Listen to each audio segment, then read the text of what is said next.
Protect yourself and your family from unexpected challenges. Consider accident-only income protection. Click the link in the description to find out more.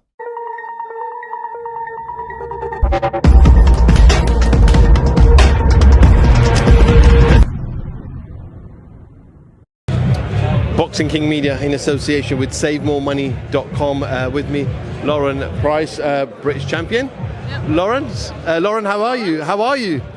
I'm alright, yeah. I'm just ready to go now, I've had a good camp and I'm glad I'm out before Christmas, so yeah, really pleased. I was speaking to Johnny Nelson earlier and he said to me that for fighters to fight in January is the worst thing because during Christmas they have to diet, so you're kind of glad that you're getting it out of the way now.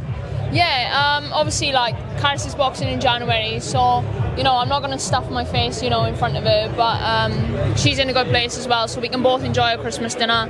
And yeah, obviously I want to get back out then again next year and build on from this year, so yeah, definitely going to enjoy my Christmas dinner. Were there no thoughts about her joining you on this card? I know you've got this special rule unless it's a huge event, but was there no thoughts of you just jumping on together? No, I think obviously like we said, we've done the all-female card together and it's just nice, for us, obviously got a small team as it is, so she takes the pressure off me in fight week and vice versa, and obviously fight night and that, we're partners and we want to be there supporting each other ringside, and it's not nice anyway. I just get as nervous for her than I do for myself, so we've said going forward we're going to box on separate cards.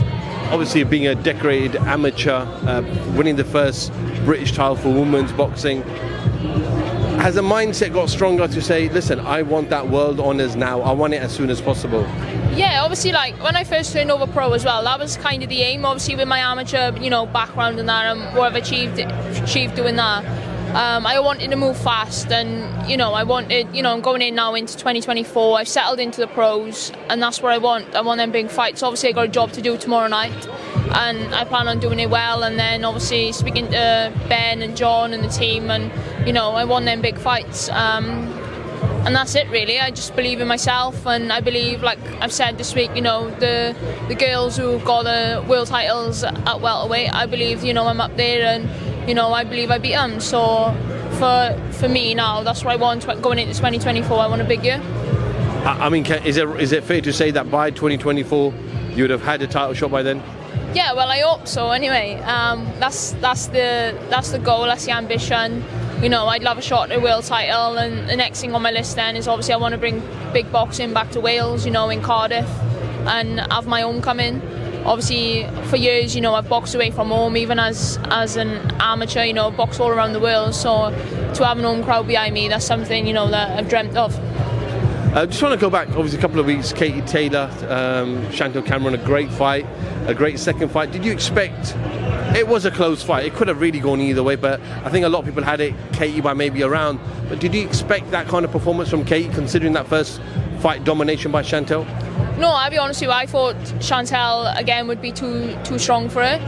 I do think it was a knockdown, and maybe, if that was given, maybe the fight would have changed, I don't know, but hats off to Katie, she got the game plan right. Even though I thought there was, a lot of holding going on in the round, she done what she needed to do to win.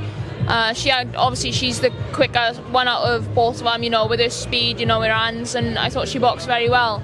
I felt a bit sorry for Chantelle just because, she was the champion, and I felt like even before the fight that it was all about Katie, and, that's boxing sometimes, and but I just hope, that she has.